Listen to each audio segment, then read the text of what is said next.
Europe ฝรั่งญี่ปุ่นก็มี水面上的夢幻紅蓮，森林裡孤獨的一年化石，繞着懸崖盤旋的木棧道，對抗地心引力的懸空巨石，還有湄公河上那秀麗的河灘，還有在幽暗地洞裡面的艱難爬行。我和我泰國朋友的這一趟行程美爆也累爆，現在和你一起分享。這裡不是什麼遙不可及的無人之地，這裡是泰國的東北，也就是伊傘地區。伊傘人和老撾人是同根同源，都屬於同一個大文化圈，也就是古老的瀾滄王國。那個時候大家都是老撾族，講一樣的語言，沒有明確的國界，湄公河兩岸都是他們的家。直到100多年前，列強用這條河作為國界，強行把一個民族切成了兩半，一邊是老撾，一邊是泰國。留在泰國這邊的幾千萬人，為了在一個新的國家生存，也為了政治上的安全，就接受了這一個新的名字——伊傘。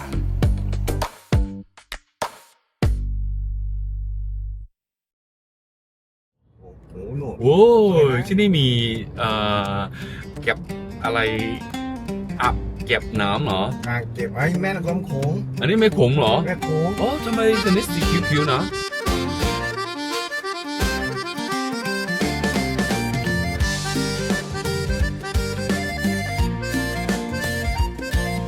很多人都是衝着這條網紅玻璃橋而來，實際上這裡真正的重點是眼前的這一片鋪天蓋地的湄公河流域大地。這種以往只有無人機升空之後才能夠看得到的宏大視野，在這裡肉眼就可以盡收眼底。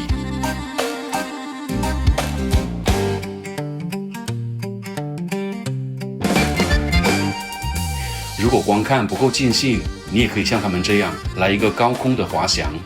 但是感覺一不小心就偷渡到對面的老撾去了。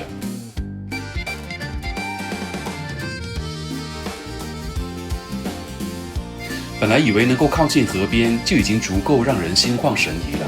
但是卻沒想到同一條河的不同河段景色會相差這麼遠。難怪這麼多人選擇來這裡露營吃飯了，因為河裡露出來的淺灘，再加上星星點點的綠色植物，所營造出來的這種秀麗是真的很少見的。同是湄公河，在老撾龍坡邦看到的那一段，明明就黃到渾濁不堪，泥土混着河水在翻滾的感覺，為什麼在泰國的這一段就變成了絕世美景呢？上天就這麼不公平嗎？實際上，這種美相對河流的健康而言，它是屬於病態的，因為沒有了泥沙，不僅會令河中的生態失衡，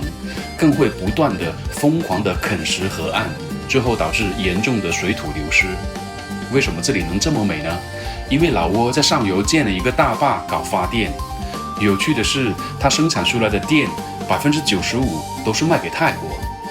而更加諷刺的是，這座大壩的地點雖然是在老撾，但是出錢、出技術進行建設和運營的全部都是泰國人。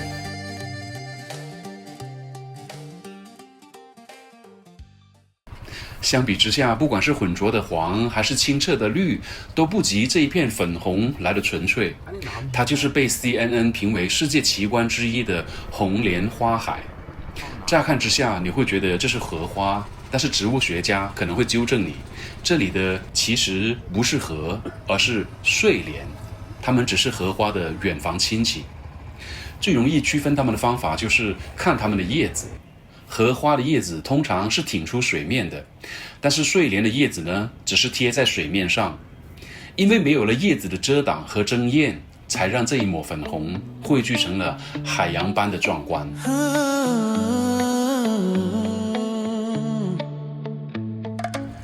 如果只是看到一兩朵，它們好像平淡無奇，但是這裡的震撼是來自於數量。當幾萬畝、數百萬朵睡蓮同時醒來，它們就在水面上面鋪成了一張巨大的紅色地毯。泰國人把這裡叫做塔勒，意思就是海。只有親眼看到這連綿不絕的紅色邊際線，你才會明白為什麼這麼一種小小的植物敢配得上大海這一個名字。你不需要關心它能不能吃，能不能入藥，因為它存在的價值就是綻放本身。這也是一場現實的交易，一年只存在3個月，一天只開幾個小時。想看一眼這片粉色的海，你必須要用早起和耐心去交換。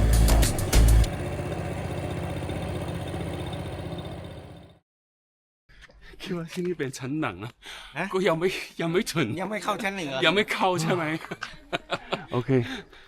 ไปว้าอยู่ที่นี่หินก็สูงนะสูงมาก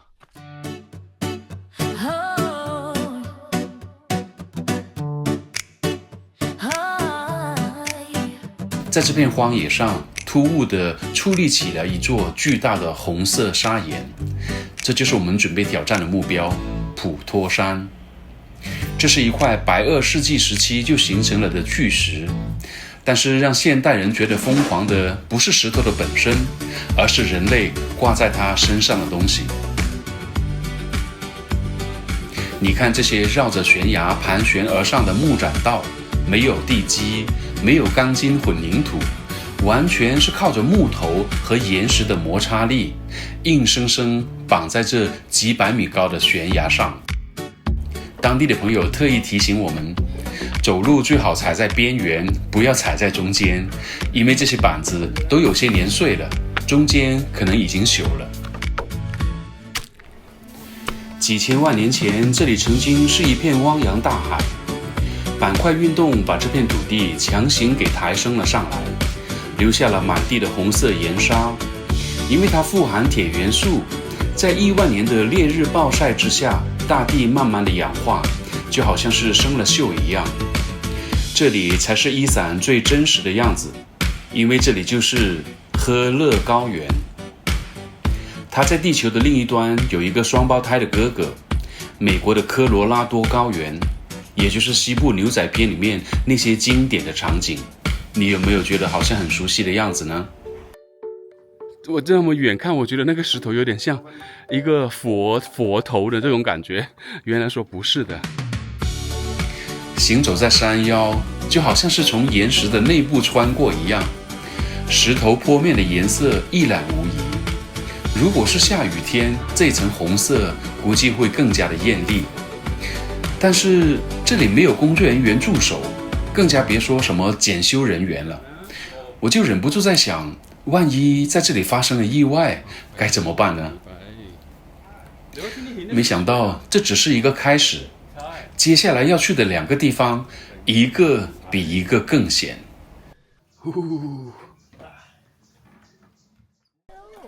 แต่ถ้าเราไปตัวแม่ตัวพ่อ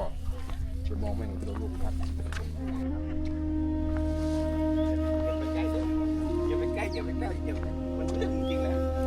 แล้วดูมันสูงมาก看這3塊巨大的砂岩，它們有着完美的流線型，像極了一家3口，爸爸媽媽和孩子，他們保持着游動的姿態，在這片綠色的森林波浪中穿行了整整7500萬年。當我們坐在鯨魚背上的時候，這裡依然沒有任何的護欄，地上也只是貼了一些簡陋的邊界標記，腳下是光滑的紅砂岩，兩邊是100米深的懸崖。風從湄公河的方向吹過來，如果你閉上眼，就會有一種錯覺，這塊石頭好像真的在動。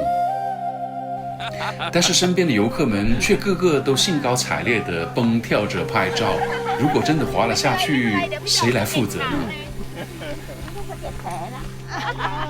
在這裡附近還有像大象的石頭，像火星表面的地貌，走起來也都是一步一驚心。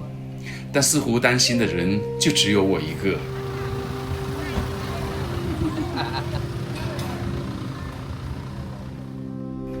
這裡是此行最艱難的一站，納嘎洞。這一個山洞是不允許單獨進入的。帶隊的向導讓我們不要帶行李，不要戴帽子，甚至不要穿鞋。我心想，需要這麼神聖的嗎？但是同行的還有來自老撾的一家4口，看着他們虔誠地脫掉了鞋，我們也只好照做了。進來之後，我才發現，這真的是個陷阱。這哪裡是神聖啊？這簡直就是求生啊！如果不是親身的進入，你是完全沒有辦法行走的。這個洞雖然是只有20多米，但是每隔5米才有一個可以直立喘口氣的空間。在其他的地方，你必須要在狹窄的岩石縫隙之間挪動。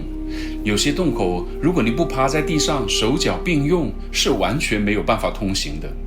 最絕望的是，即使你後悔了，想要往回走，但是回头路也一樣的難行。本地人進來這裡是要向被封印的納嘎王許願，據說非常的靈驗，連老人小孩都會走進來許願。但是依照我的觀察，體型稍微大一點的人根本卡都卡不進去。